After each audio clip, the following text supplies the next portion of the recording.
December 7th, 1941. Ota District, Tokyo, Japan. Through his office window, Admiral Isoroku Yamamoto could see the Imperial Palace grounds bathed in morning light. Celebrations erupted in the streets below as news of the Pearl Harbor attack spread through the capital.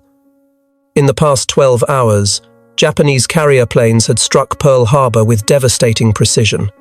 8 battleships damaged or sunk, 2,400 Americans dead, 350 aircraft destroyed. The attack had been a tactical masterpiece.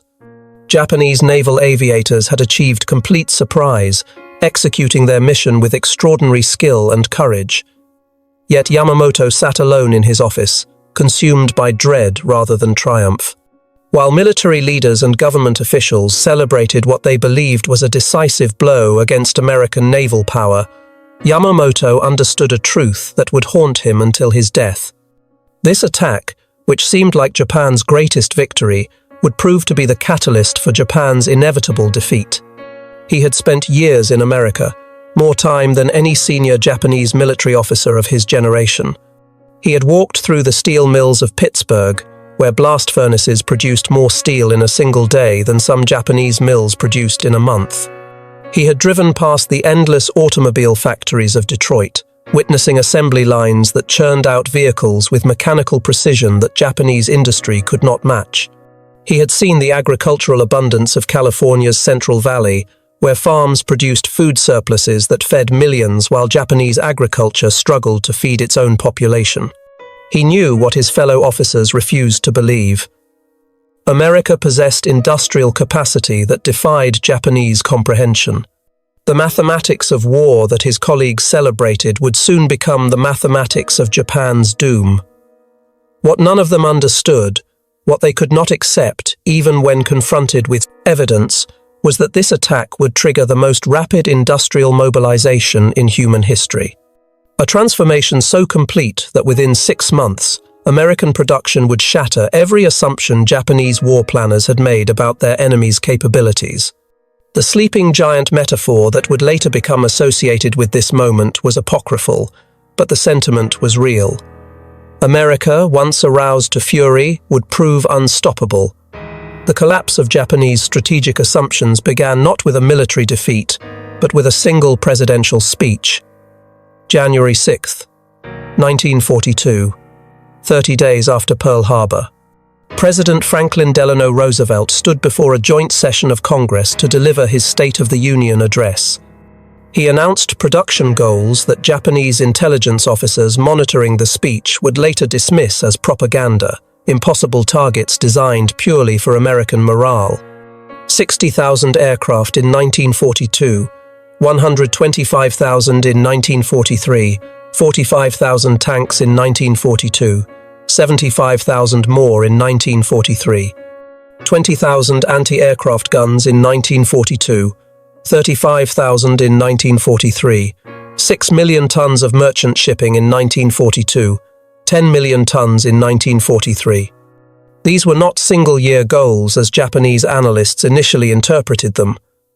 Roosevelt was announcing a 2-year production program, but even understood correctly, the targets seemed fantastical. To put these numbers in context, Japan had produced approximately 5,000 aircraft in 1941. America had built approximately 19,000 military aircraft that same year, nearly 4 times Japanese output even before mobilization began. The gap was already substantial, but Roosevelt was demanding production increases that would dwarf anything the world had ever seen. Consider the mathematics. Roosevelt called for 60,000 aircraft in 1942, 12 times what Japan had produced in 1941, and more than 3 times what America itself had built. The entire Japanese aircraft industry, operating at maximum capacity with every factory running multiple shifts, produced roughly the same output as a single American state.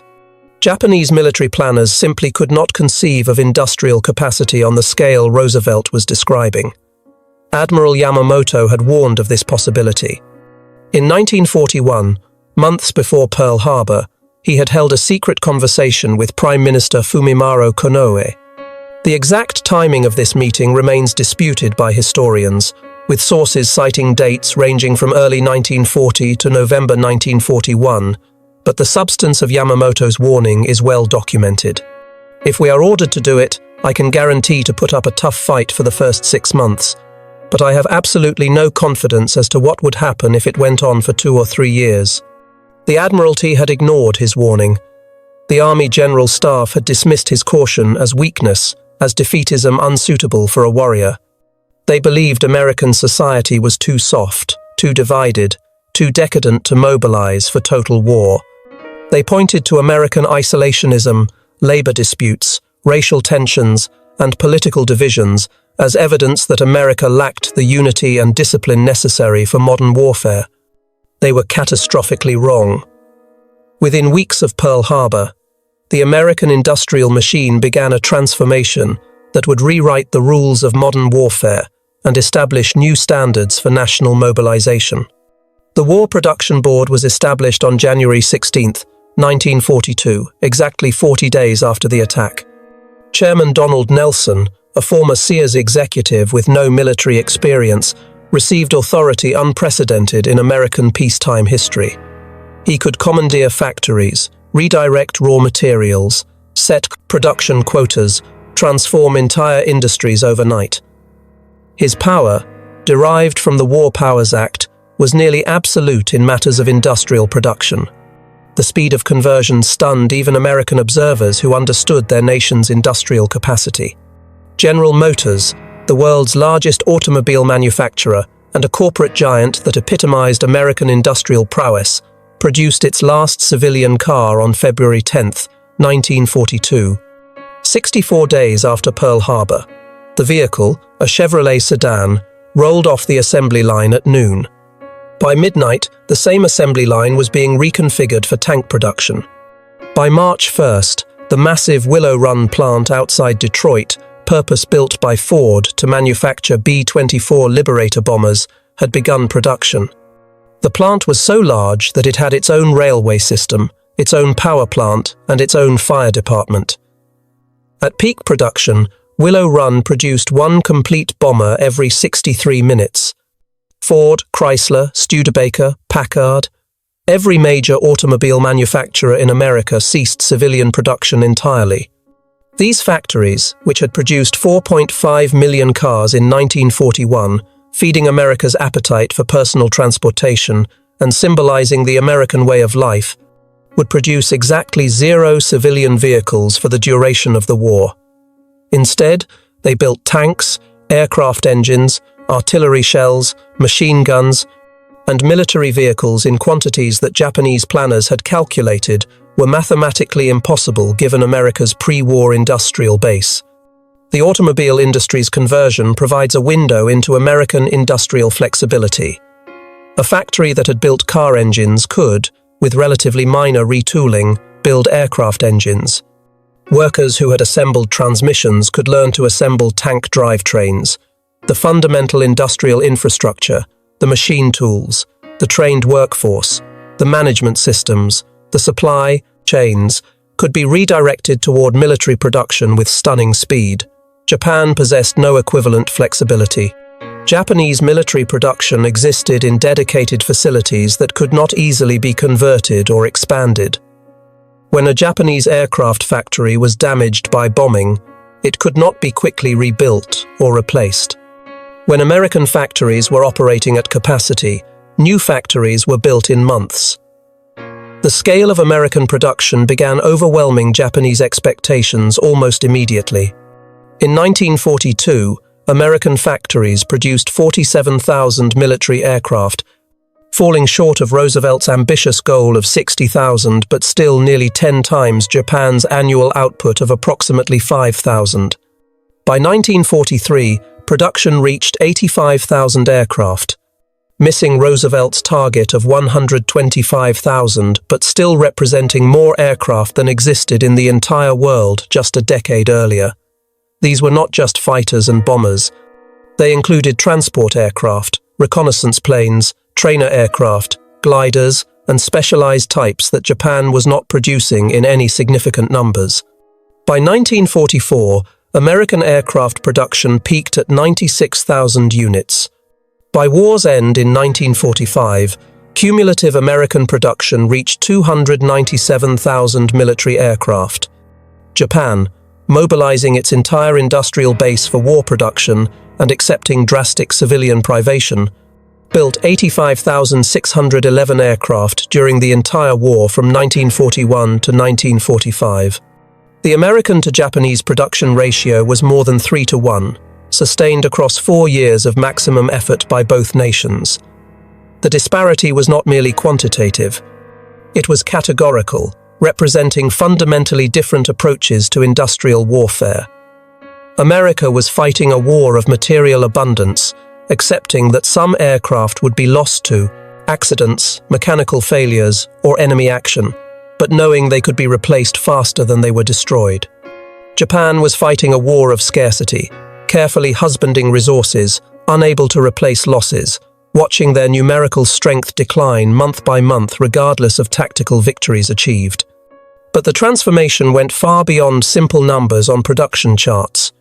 It represented a fundamental reorganization of American society that Japanese observers found incomprehensible. Boeing's Seattle plant provides an illustrative example. In 1941, before Pearl Harbor, the facility employed 4,000 workers producing aircraft at a modest pace. By the war's peak, the plant employed 30,000 workers, operating 3 shifts per day, 7 days per week. The workforce had increased 7-fold in less than 3 years. Similar expansions occurred at every major defense contractor across America.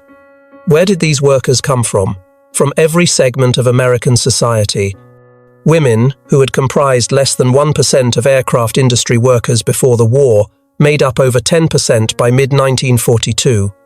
By March 1943, women comprised 30% of aviation manufacturing employees. By 1945, women made up 65% of the aircraft industry workforce in some facilities. The iconic Rosie the Riveter was not propaganda. She was economic reality, representing millions of women who left homes and entered factories to support the war effort. These women were not merely supplemental labor filling clerical roles or light assembly work. They were primary workers performing every task previously reserved for men. They welded fuselages, riveted wing sections, assembled complex engines, operated heavy machinery, read blueprints, performed quality control inspections. They worked swing shifts and graveyard shifts. They raised children, managed households, and worked 48-hour weeks in defense plants. Without them, American production goals would have been impossible to achieve. African Americans, systematically excluded from skilled industrial work in peacetime America through both formal discrimination and informal barriers, found new employment opportunities in defense plants. Executive Order 8802, signed by Roosevelt in June 1941, prohibited racial discrimination in defense industries. While discrimination certainly continued in practice, the manpower demands of total war forced American industry to tap labor pools previously excluded. By 1945, over 1 million African Americans worked in defense industries, gaining skills, earning wages, and developing expectations of equality that would fuel the post-war civil rights movement. Teenagers left high schools to work in factories, with special programs allowing students to work half days while continuing education. The elderly came out of retirement, bringing experience and work ethic to factories desperate for skilled labor. Disabled individuals found employment in positions suited to their capabilities. The massive labor mobilization drew upon every available person in American society. By 1944, over 18 million Americans worked in defense-related industries, nearly 1 in 7 people in the entire nation. The Liberty Ship program exemplified American industrial capacity and innovative manufacturing approaches. These cargo vessels, designed to be built quickly with semi-skilled labor using standardized components, began rolling off production lines at unprecedented rates. The most famous example was the SS Robert E. Peary, built in 4 days, 15 hours, and 29 minutes at Kaiser Shipyards in Richmond, California. This record was deliberately set as an incentive demonstration, with experienced workers, stockpiled materials, and special preparations. It was far faster than normal construction times, which averaged 42 to 50 days per ship. But even the normal pace was remarkable by historical standards. Ships that previously took months to build were being launched in weeks. At peak production in 1943, American shipyards launched 3 Liberty ships per day, 18 merchant vessels per week, 75 per month. By war's end, America would produce 2,710 Liberty ships, each one carrying 10,000 tons of cargo, together representing more shipping capacity than existed in the entire Japanese merchant marine at the war's start. Japan's entire merchant ship construction program, operating at maximum wartime capacity, produced approximately 15 ships per month at peak. The disparity was overwhelming and strategically decisive. Consider the strategic implications of this shipping disparity.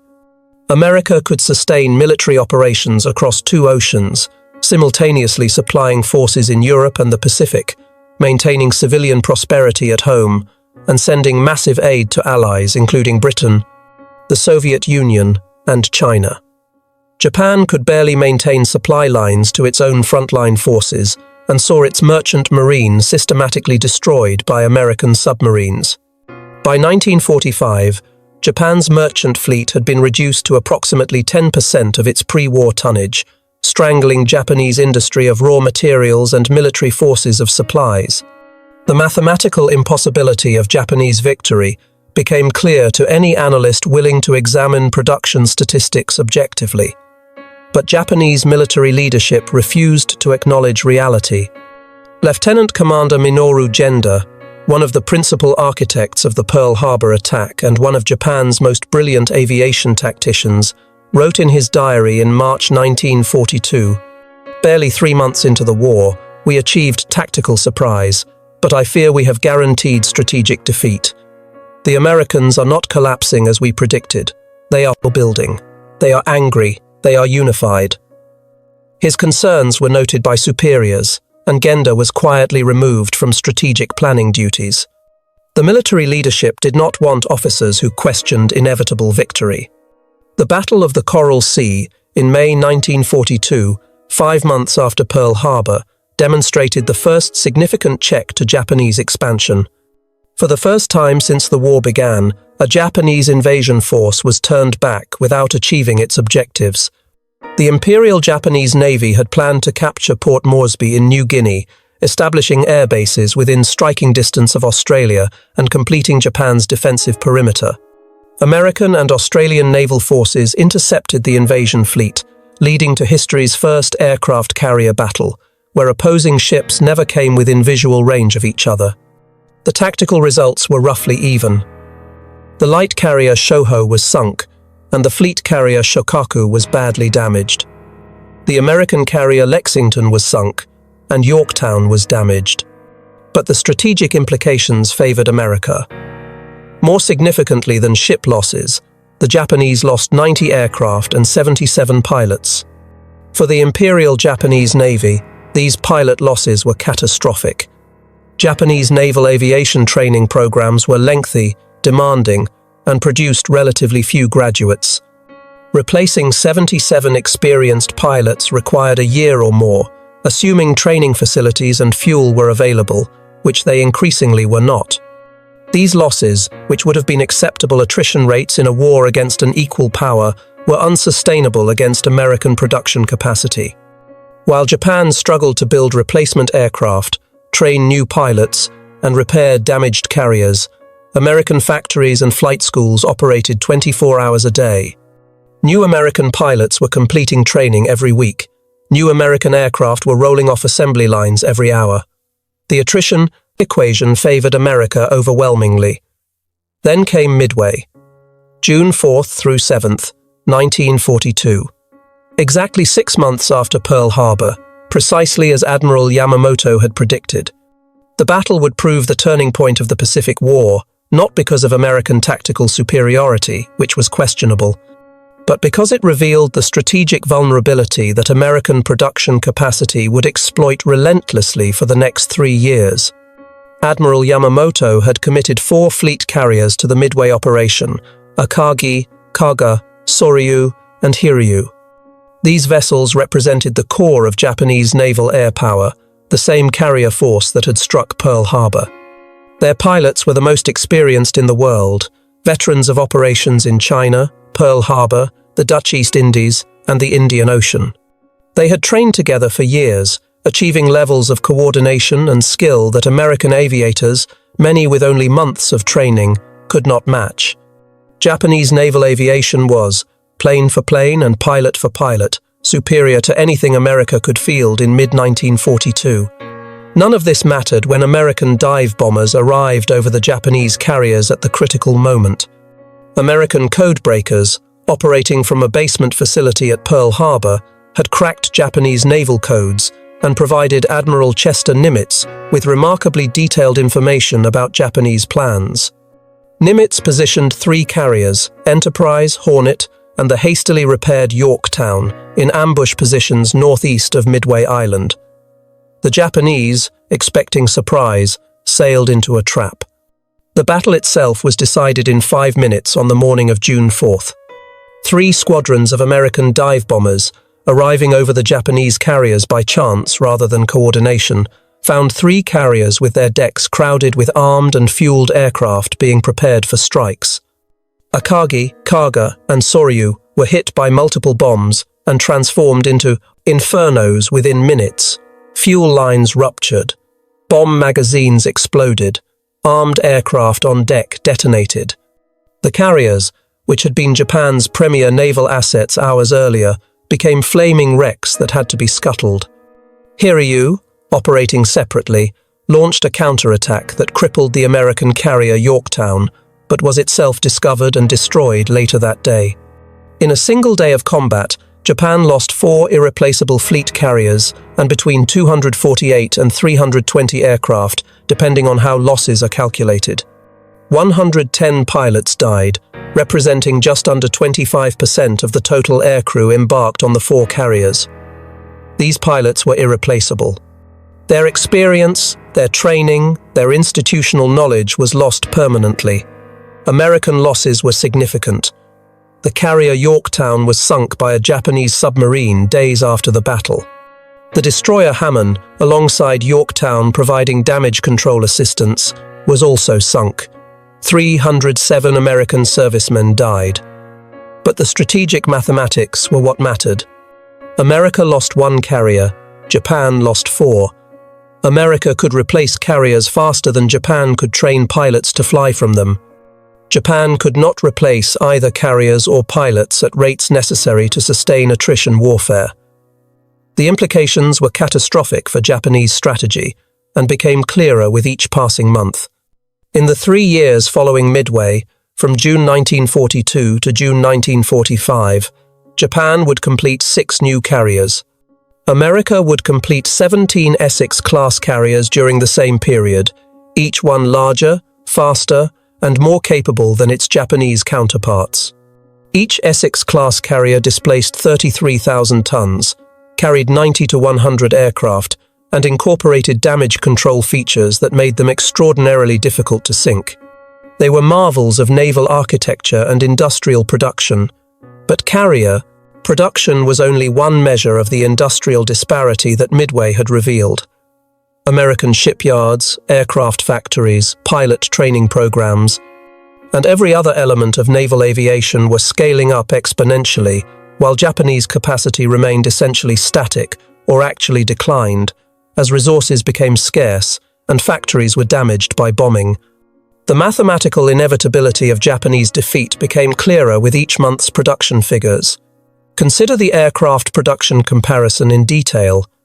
In 1941, before Pearl Harbor, Japan had produced approximately 5,000 aircraft, while America built approximately 19,000, a ratio of nearly 4 to 1 favoring America.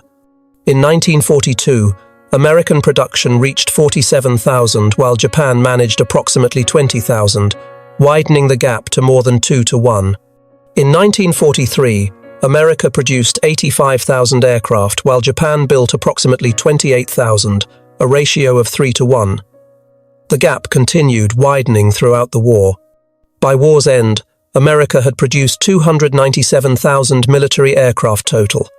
Japan had built 85,611 aircraft during the entire war from 1937 through 1945, if you include pre-Pearl Harbor production.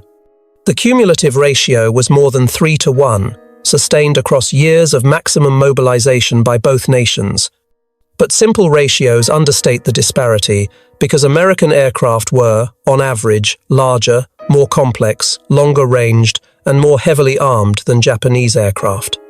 AB-29 Superfortress represented far more industrial capacity than a Zero fighter, yet both count as single aircraft in production statistics. The disparity extended to every category of war production, revealing systematic American industrial dominance across all measures. Tanks provide perhaps the starkest comparison. America produced 86,000 tanks during World War II, including 33,000 Sherman medium tanks, the primary American armored vehicle in both Europe and the Pacific. Japan produced approximately 6,500 tanks over the same period, and most of these were light tanks weighing less than 20 tons, unsuitable for combat against American mediums weighing 30 tons. The Type 97 Chi-Ha, Japan's most numerous medium tank, weighed 15 tons, carried a 57mm gun, and had armor protection of only 25mm at maximum thickness. The Sherman, in contrast, weighed 30 tons, mounted a 75mm gun, and had 50mm frontal armor. In any engagement between these vehicles, the Sherman had overwhelming advantages in firepower, protection, and mobility. But even if Japanese tanks had been technically equal, which they were not, the numerical disparity of 13-1 meant that Japanese armor was effectively irrelevant in the Pacific theater.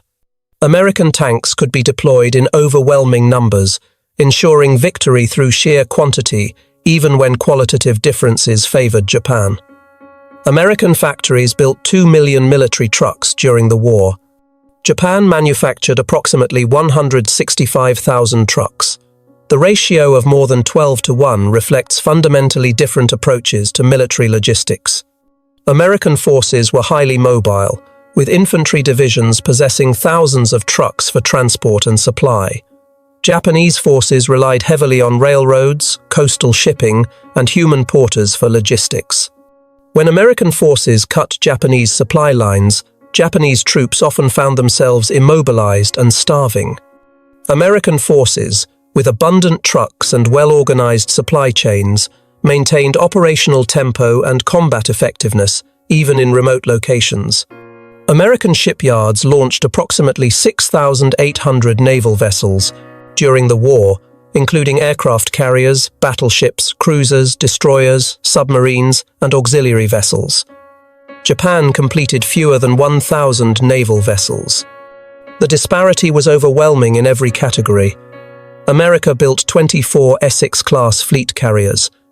Japan completed 6 fleet carriers after Midway. America built over 400 destroyer escorts for convoy protection. Japan built fewer than 70 escort vessels. America launched approximately 200 submarines. Japan built approximately 170, but American submarines proved far more effective in commerce raiding and ultimately destroyed Japanese merchant shipping. The submarine war in the Pacific demonstrates how industrial capacity translated directly into strategic results. American submarines, operating from bases in Pearl Harbor, Australia, and later the Philippines, systematically destroyed Japanese merchant shipping. By war's end, American submarines had sunk approximately 60% of all Japanese merchant vessels and 30% of the Japanese Navy. This maritime blockade starved Japanese industry of oil from the Dutch East Indies, rubber from Malaya, iron ore from the Philippines, and food from throughout the empire. Japan's war economy collapsed, not from lack of will, but from lack of raw materials that could no longer be transported safely. Japan began the war with approximately 6 million tons of merchant shipping. By August 1945, less than 10% remained operational. Japan could not replace these losses because shipyards were operating at reduced capacity due to material shortages and bomb damage. America was building merchant ships faster than Japanese submarines could possibly sink them, and Japanese submarines focused on warships rather than merchant vessels anyway, a strategic mistake that squandered one of Japan's few potentially effective weapons. But raw numbers only partially explain the industrial chasm that separated the combatants. American production was not merely larger in scale, it was fundamentally different in character, representing a level of industrial integration, technological sophistication, and organizational efficiency that Japan could not match with available resources and technology. The B-29 Superfortress bomber exemplifies this difference better than any other single weapons system.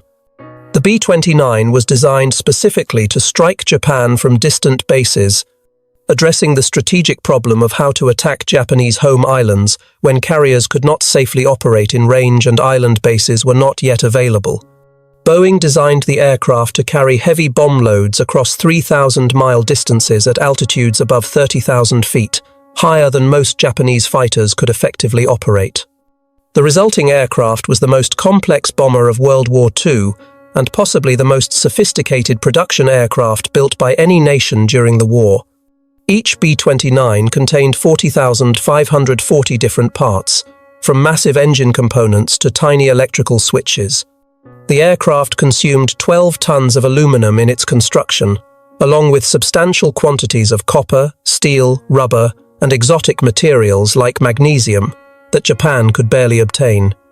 4 Wright R3350 engines, each producing 2,200 horsepower, powered the bomber to operating speeds of 350 miles per hour at 30,000 feet altitude.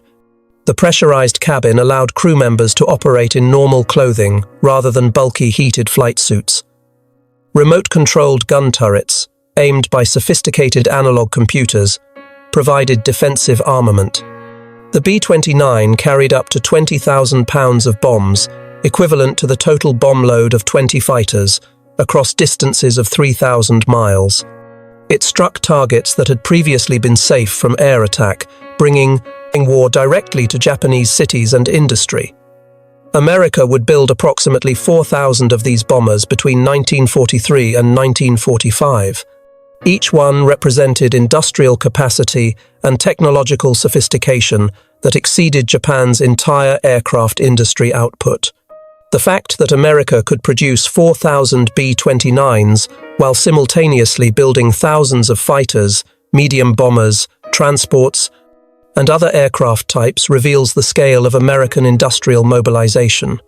The strategic bombing campaign against Japan demonstrated both American production capacity and the futility of Japanese resistance once American industry reached full mobilization. The campaign began in earnest in November 1944, when B-29 bombers based in the Mariana Islands began regular attacks on Japanese industrial targets. Initial raids used high-altitude precision bombing, attempting to destroy specific factories. Results were disappointing due to weather, navigation difficulties, and Japan's dispersed industrial base. In March 1945, Major General Curtis LeMay changed tactics, ordering low-altitude nighttime incendiary raids against Japanese cities. The results were devastating. The firebombing of Tokyo on the night of March 9th to 10th, 1945, employed 334 B-29 bombers, carrying 1,665 tons of incendiary bombs designed to start uncontrollable fires in densely packed wooden structures. The attack created a firestorm that destroyed 16 square miles of Tokyo, killing approximately 100,000 people in a single night, more casualties than would result from the atomic bombing of Hiroshima or Nagasaki. The firestorm created temperatures exceeding 1,000 degrees Fahrenheit, hot enough to boil water in canals and melt glass. People who sought refuge in water were boiled alive. Those who remained in buildings were incinerated. Those who fled into streets were suffocated by smoke or consumed by fire. The destruction was comprehensive and horrifying, exceeding anything that conventional bombing had previously achieved. Yet this massive raid, which killed more people than any other single air attack in history up to that point, represented only a fraction of American bombing capability. Within weeks, similar raids struck Osaka, Kobe, Nagoya, Yokohama, and dozens of smaller cities throughout Japan. By summer 1945, Japan's major urban areas had been systematically destroyed. American bombers were dropping leaflets warning specific cities of impending attacks, then returning days later to destroy them exactly as promised. This psychological warfare demonstrated that Japan had lost not only the physical capacity to defend itself, but also the ability to protect civilians from assault. Japanese fighter defenses, already depleted by years of attrition, could not prevent American bombers from operating with near impunity over Japanese territory. The Battle of the Philippine Sea in June 1944, occurring exactly 2 years after Midway, demonstrated how completely American production had overcome Japanese tactical skill. The battle occurred during the American invasion of the Mariana Islands, strategically vital because their capture would place B-29 bombers within range of Japan. The Japanese Navy launched Operation Ago, committing 9 carriers and supporting vessels in an attempt to destroy American carrier forces and prevent the Marianas invasion. Japanese naval aviation, which had been the world's finest in 1941, had been systematically destroyed through 2 years of attrition warfare. Experienced pilots, killed in earlier battles, had been replaced by hastily trained recruits with minimal flight time and no combat experience. These new pilots, flying against American carrier groups that had expanded exponentially since Midway, were slaughtered in what American pilots would call the Great Marianas Turkey Shoot. On June 19, 1944, Japanese carrier aircraft launched massive strikes against American carriers. American fighter defenses, guided by radar and coordinated by experienced fighter directors, intercepted Japanese formations. The result was catastrophic for Japan. More than 600 Japanese aircraft were destroyed in a single day, shot down by fighters or anti-aircraft fire. American losses were approximately 30 aircraft. The exchange ratio exceeded 20-1, favoring America. For Japan, the loss of 600 aircraft in one day was catastrophic beyond imagination. American aircraft industry could replace 600 planes in less than a week of peak production. Japan required months to build that many aircraft, assuming materials and labor were available, which increasingly they were not. More critically, the pilots flying those aircraft were irreplaceable. Japan had no way to train hundreds of carrier pilots quickly. The few training facilities still operating lacked fuel, experienced instructors, and operational aircraft for student training. The Battle of the Philippine Sea effectively ended Japanese carrier aviation as a significant force. From that point forward, Japanese carriers operated without adequate aircraft or pilots. At the Battle of Leyte Gulf in October 1944, Japanese carriers served primarily as decoys, carrying few aircraft and intended only to draw American carriers away from the invasion beaches. The strategy failed, and Japanese naval power was effectively destroyed. By war's end, the Imperial Japanese Navy existed largely on paper, with surviving ships immobilized in harbors for lack of fuel. Women's role in American production deserves particular emphasis because it represented social mobilization that Japanese planners had not anticipated and could not replicate. In pre-war America, social conventions restricted women primarily to domestic roles or limited employment opportunities in teaching, nursing, secretarial work, and light manufacturing. Heavy industrial work was exclusively male domain. Defense industries employed virtually no women before 1941. Pearl Harbor changed everything. As millions of American men entered military service, defense industries faced critical labor shortages. The War Manpower Commission, established in April 1942, coordinated efforts to recruit women into defense work. The famous Rosie the Riveter recruitment campaign, featuring a determined woman with rolled-up sleeves declaring "We can do it," symbolized the national effort to recruit women into factories. The response was overwhelming. By 1943, over 6 million women worked in defense industries, comprising approximately 35% of the total defense workforce. In aircraft manufacturing, women made up 65% of workers in some facilities. These women performed every job previously reserved for men. They welded fuselages with acetylene torches. They operated massive hydraulic presses forming aluminum sheets. They assembled complex engines with thousands of precisely fitted parts. They read technical blueprints. They performed quality control inspections. They drove forklifts, operated cranes, worked on assembly lines, producing everything from bullets to battleships. The social implications were profound and lasting. Women who had never worked outside their homes discovered capabilities they had not known they possessed. They earned wages, gained economic independence, developed skills and confidence. After the war, many returned to domestic roles, but the experience fundamentally changed American society. The women who built B-29s and Liberty ships would raise daughters who demanded equality. The industrial mobilization of World War II planted seeds for the feminist movement of the 1960s and 70s. Japan had no equivalent mobilization of female labor. Japanese women certainly contributed to the war effort through agricultural work, light manufacturing, and civil defense, but Japanese industrial culture did not adapt to employ women in heavy manufacturing. This was partly cultural, reflecting traditional gender roles that were even more rigid than in pre-war America, but also practical. Japanese factories did not have labor surpluses to recruit from, because Japanese men were not being drafted in numbers comparable to American mobilization. Japan simply lacked the population base and industrial capacity to fight both a total war and maintain industrial production at levels comparable to America. The Manhattan Project represented the ultimate expression of American industrial and scientific capacity, a program so vast and so secret that few Americans knew it existed, even as it employed over 130,000 people. The project cost approximately $2 billion, more than the entire Japanese defense budget for some years of the war. The facilities constructed for the Manhattan Project were themselves industrial marvels.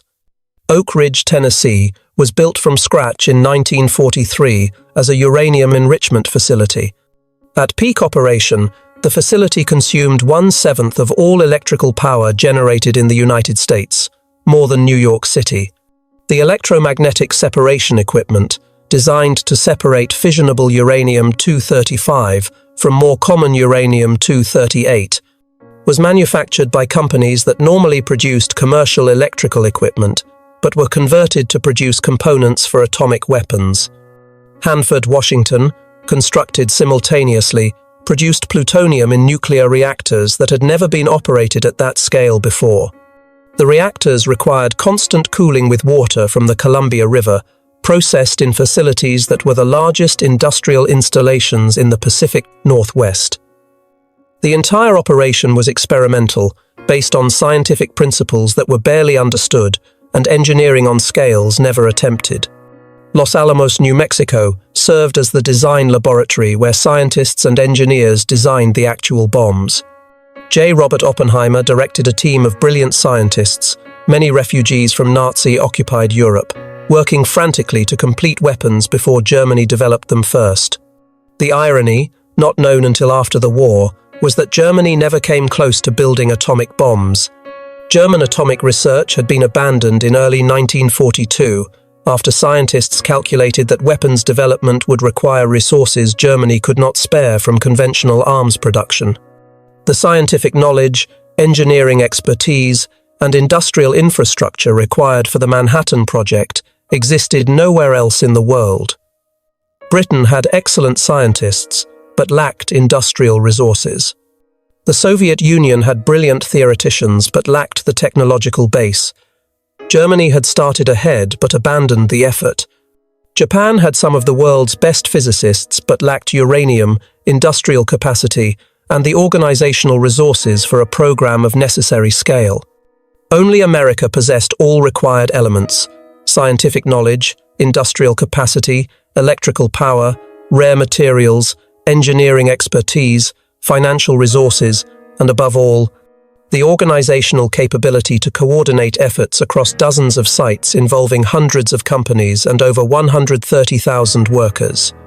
On August 6, 1945, the B-29 Enola Gay, piloted by Colonel Paul Tibbets, dropped an atomic bomb on Hiroshima. The bomb, nicknamed Little Boy, used uranium-235 and detonated with force equivalent to 15,000 tons of TNT.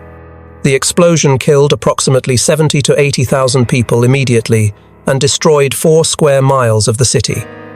Tens of thousands more would die in subsequent weeks and months from radiation exposure and burns. 3 days later, on August 9, 1945, another B-29 dropped a second bomb on Nagasaki. This bomb, called Fat Man, used plutonium and detonated with slightly greater force, approximately 21,000 tons of TNT equivalent. The explosion killed approximately 40 to 60,000 people, immediately in a city partially shielded by hills that limited blast effects. These attacks demonstrated conclusively that Japan could no longer protect its population from American assault. Emperor Hirohito, speaking publicly for the first time in Japanese history, announced Japan's surrender on August 15, 1945. In his radio address, he cited the atomic bombs specifically as justification for surrender, stating that the enemy has begun to employ a new and most cruel bomb, the power of which to do damage is indeed incalculable. The formal surrender ceremony occurred on September 2, 1945, aboard the battleship USS Missouri in Tokyo Bay, ending the Pacific War. The strategic analysis of Japan's defeat reveals that Pearl Harbor, far from being Japan's greatest victory, was actually the trigger for inevitable collapse. Admiral Yamamoto had understood this truth before the attack. His prediction of 6 months of success followed by mounting difficulties proved accurate almost to the day. Midway occurred exactly 6 months after Pearl Harbor, June 4th to 7th, precisely matching Yamamoto's timeline. From that moment forward, American industrial capacity made Japanese defeat mathematically certain regardless of courage, skill, or sacrifice displayed by Japanese forces. Japanese military planners had made several catastrophic miscalculations, each one compounding the others to create strategic disaster. First, they underestimated American industrial capacity by a factor of 10 or more. They knew America produced more than Japan, but fundamentally misunderstood the scale of potential American mobilization. Second, they assumed American society was too soft, too divided, too decadent to mobilize effectively for total war. They believed Americans loved comfort and would not accept sacrifices necessary for victory. Pearl Harbor proved them disastrously wrong, unifying American public opinion and creating determination to fight until Japan surrendered unconditionally. Third, Japanese planners believed military excellence could compensate for material inferiority. They assumed superior training, fighting spirit, and tactical skill would allow Japanese forces to achieve victory despite inferior numbers. This assumption ignored the mathematics of attrition warfare. Superior training matters in individual combat, but in industrial warfare involving millions of soldiers and tens of thousands of aircraft and ships, quantity has its own quality. American forces could accept losses, learn from mistakes, and return with improved equipment and fresh troops. Japanese forces could not replace losses and watched numerical strength decline month after month. Fourth, Japanese planners gambled that America would negotiate peace after early defeats rather than fight to unconditional surrender. They believed American casualties at Pearl Harbor, the Philippines, and early battles would create public pressure for negotiated peace that would leave Japan controlling much of its conquered territory. They fundamentally misunderstood American political culture and the determination that Pearl Harbor's surprise attack had created. America fought to unconditional surrender, accepting whatever casualties proved necessary to achieve complete victory. They were wrong on every calculation, and each miscalculation was compounded by Japan's inability to adapt when reality contradicted assumptions. Japanese military leadership, trained in a culture that valued spirit over material considerations, could not accept that industrial production mattered more than fighting spirit. They continued launching offensives even when losses were unsustainable, believing determination would somehow overcome mathematical reality. American production statistics tell the story of systematic industrial mobilization that defeated Japan as surely as bombs and bullets. 297,000 aircraft, 86,000 tanks, 2 million military trucks, approximately 6,800 naval vessels. These numbers represent production achieved while simultaneously fighting Germany and Italy in Europe and North Africa, maintaining civilian standards of living far above subsistence levels, and actually expanding the American economy overall. Between 1941 and 1945, American gross national product increased by approximately 70% while producing enough military equipment to supply not only American forces but also substantial Allied forces, including Britain, the Soviet Union, China, and Free French forces. Japan could not remotely approach this output even when devoting all resources to military production and accepting drastic civilian privation. By 1944, Japanese civilians were on subsistence rations. Cities were being evacuated to reduce food requirements. Industrial production was declining due to lack of raw materials as the American submarine blockade tightened. Yet American civilians enjoyed relative prosperity. Food remained abundant if rationed, consumer goods remained available if restricted, and American industrial output continued expanding. The human cost of the war was staggering and must be acknowledged even in a narrative focused on industrial production. Japan suffered approximately 2.1 to 2.5 million military deaths and 550,000 to 800,000 civilian deaths, with uncertainty due to incomplete records and ongoing debate about casualties from atomic bombings and firebombing. American casualties in the Pacific Theater were approximately 100,000 killed and 300,000 wounded. Significant numbers, but proportionally far smaller than Japanese losses.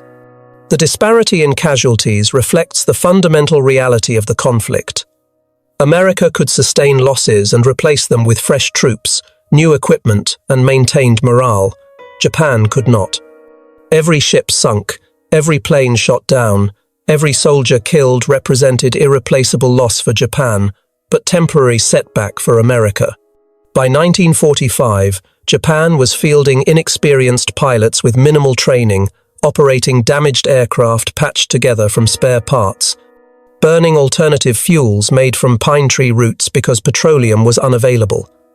American forces were fielding better-trained pilots, flying superior aircraft, operating from secure bases with ample supplies.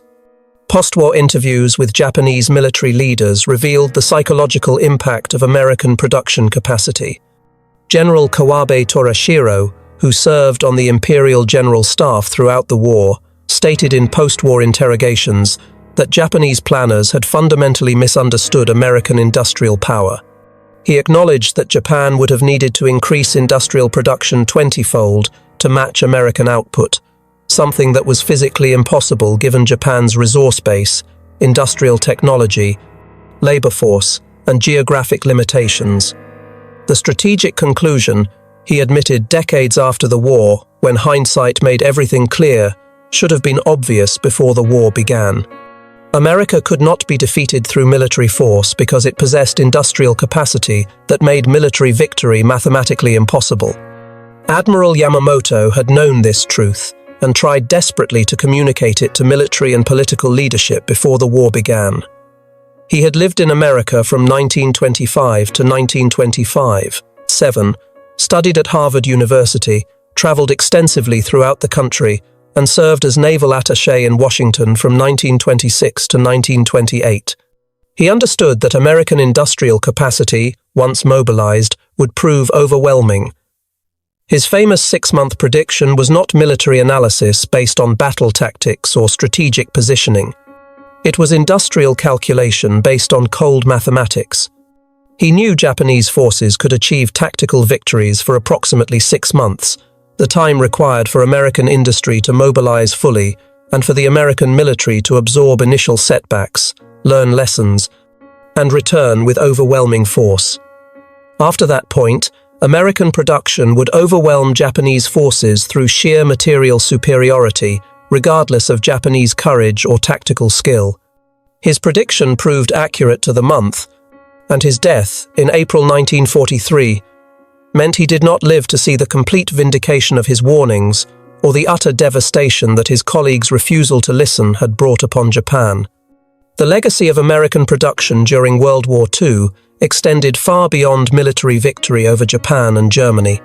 The factories that built B-29 bombers converted to building commercial airliners, establishing American dominance in aerospace that continues today. The shipyards that launched Liberty ships built container vessels and tankers for global commerce.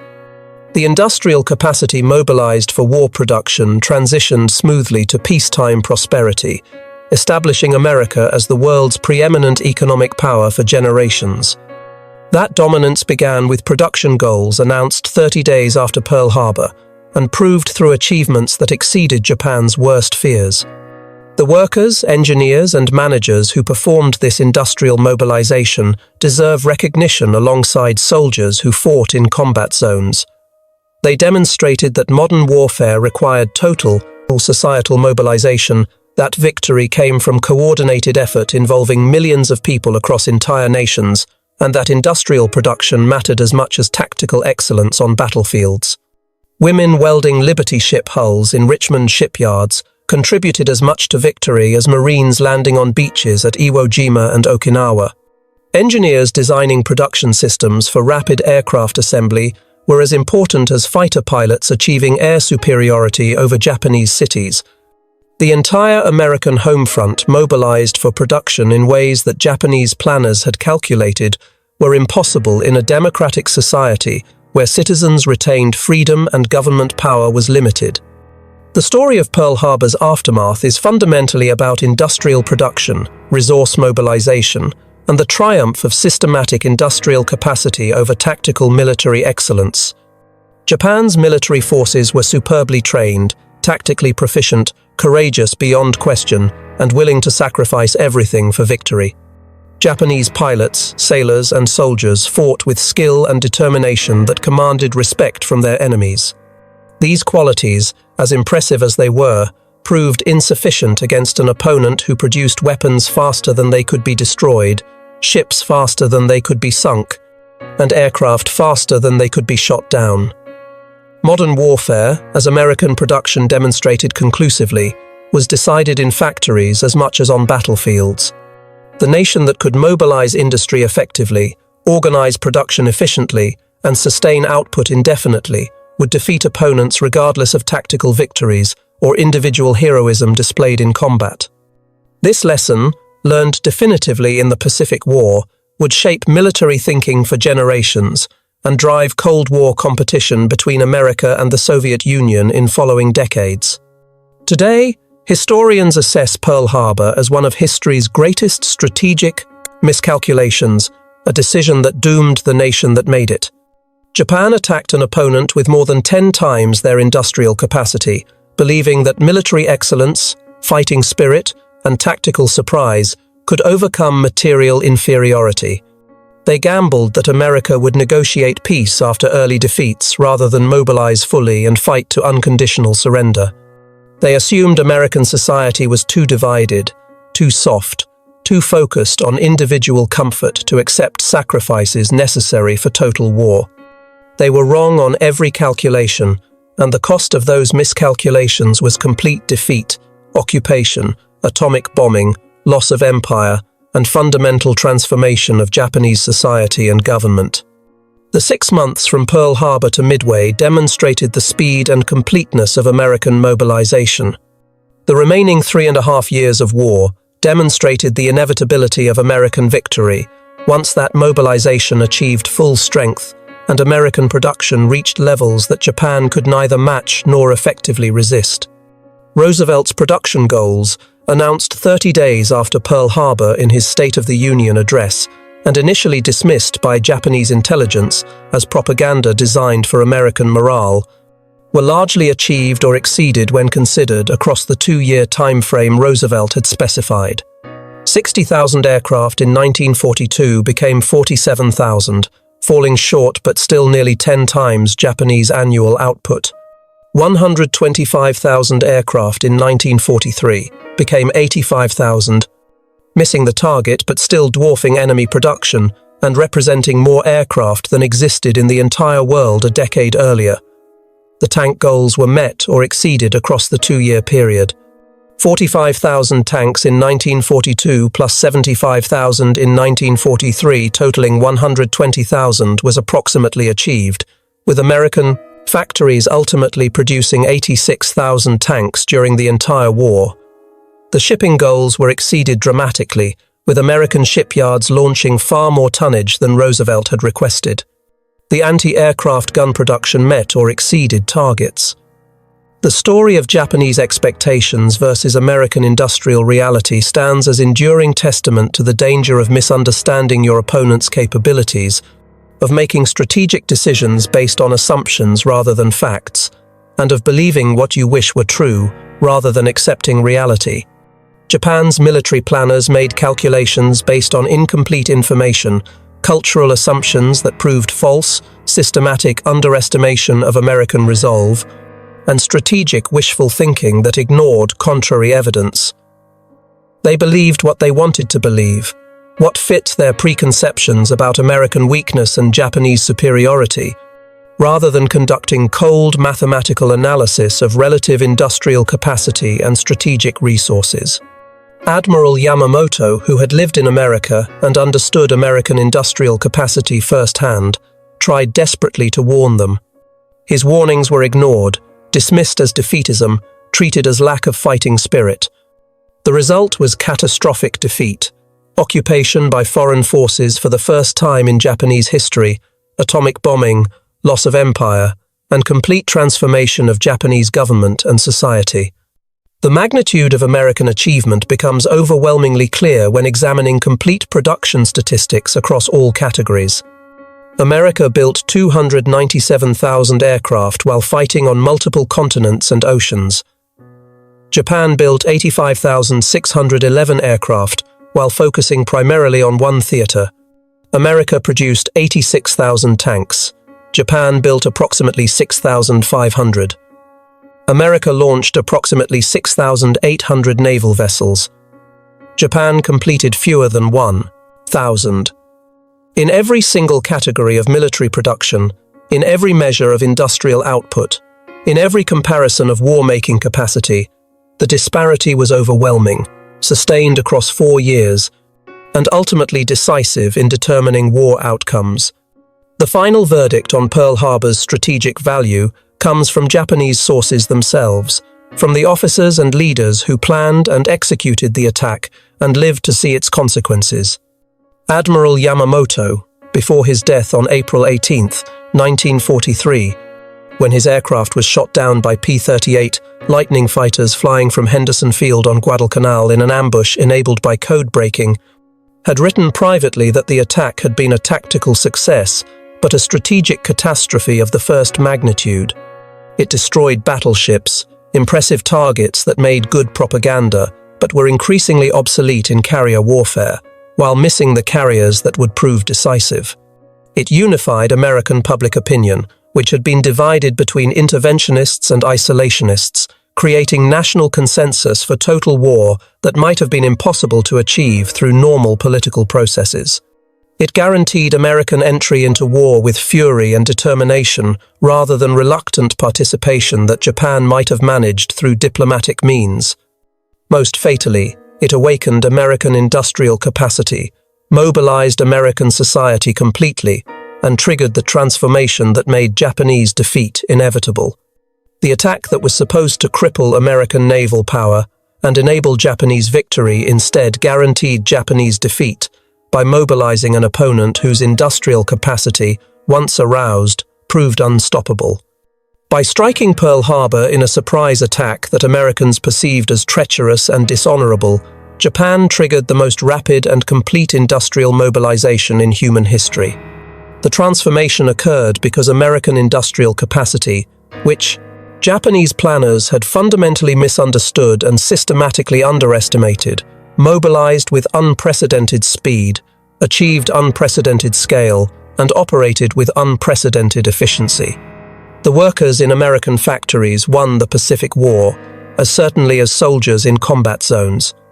The women welding bomber fuselages, the men casting tank armor, the engineers optimizing production lines, the managers coordinating supply chains. Every person who contributed to American industrial output from December 1941 through August 1945 helped defeat Japan. The industrial might that shocked Japanese observers and convinced them of inevitable defeat was not propaganda, not exaggeration, not temporary achievement.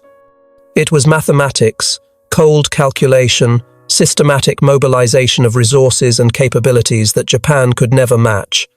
And it rewrote the strategic balance of the Pacific War in 6 transformative months from December 7, 1941 to June 7, 1942, demonstrating conclusively that modern warfare would be won by industrial capacity as much as military skill, that production mattered as much as tactics, and that nations attacking opponents with vastly superior industrial resources did so at risk of complete destruction.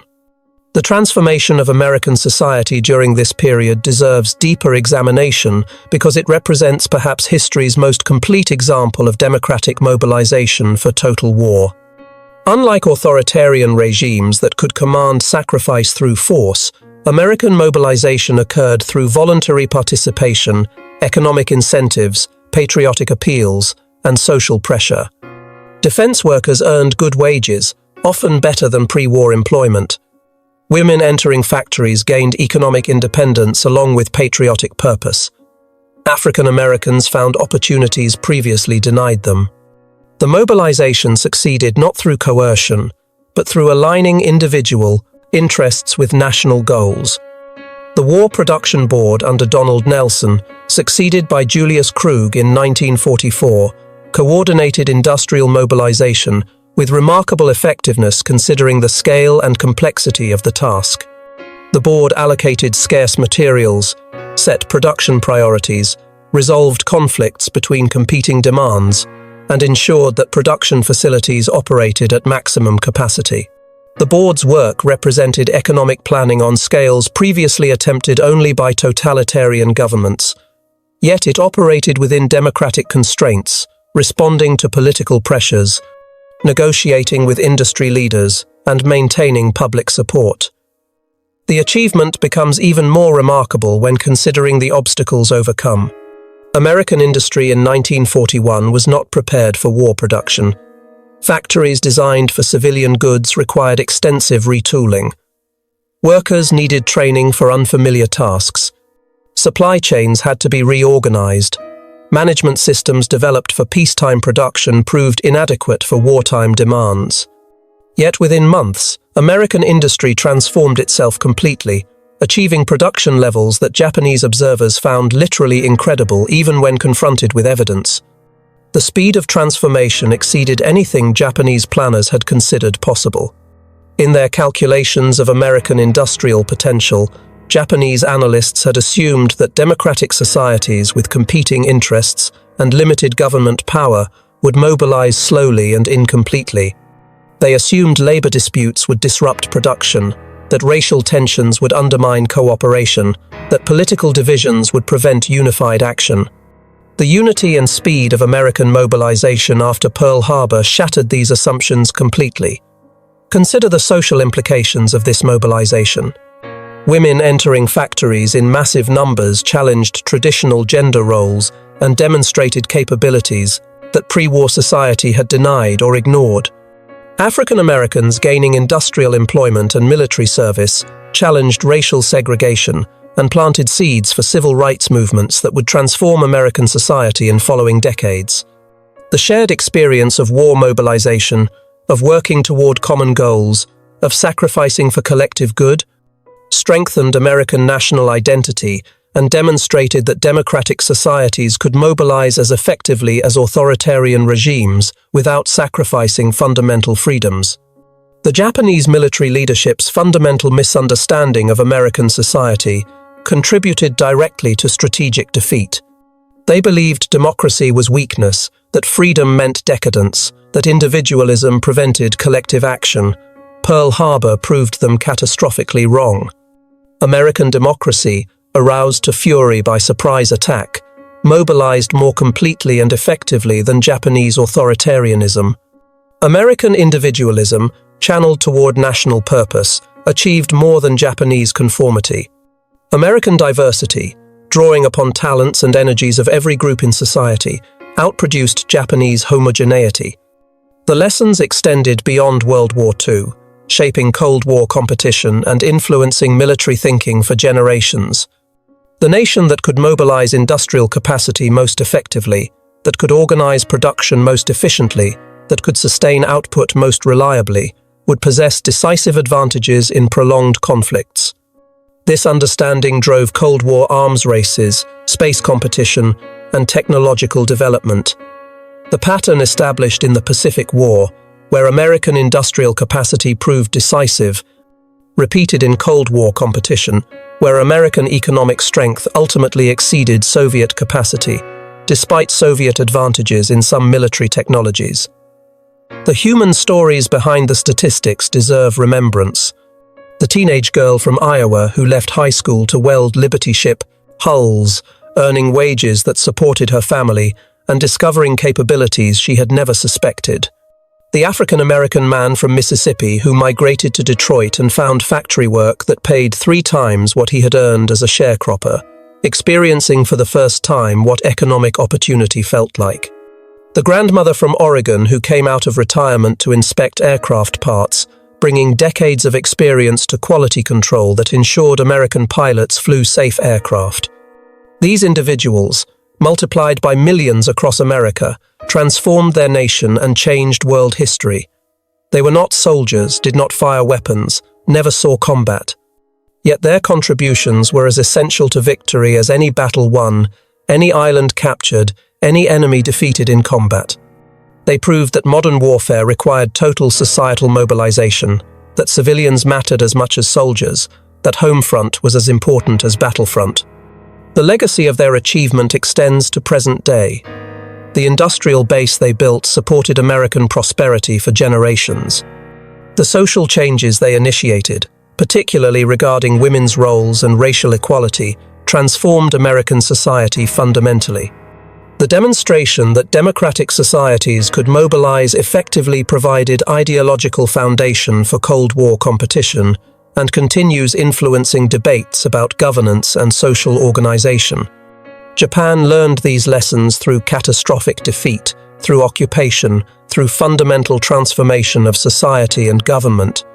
The Japan that rose from defeat became one of the world's most successful democracies and industrial powers, building prosperity through peaceful competition rather than military conquest.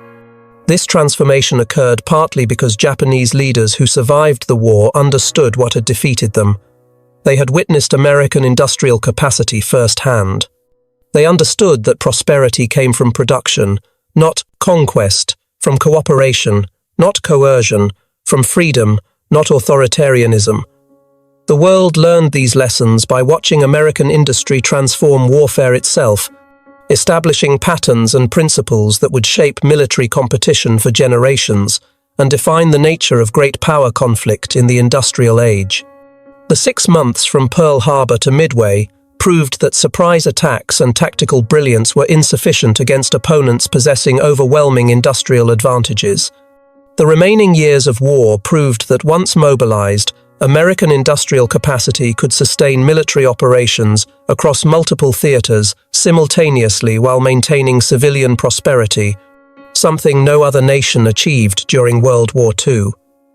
The final measure of American achievement appears in comparative statistics across all combatants. America produced approximately 40% of all military equipment manufactured by all nations during World War II, despite comprising only 6% of world population.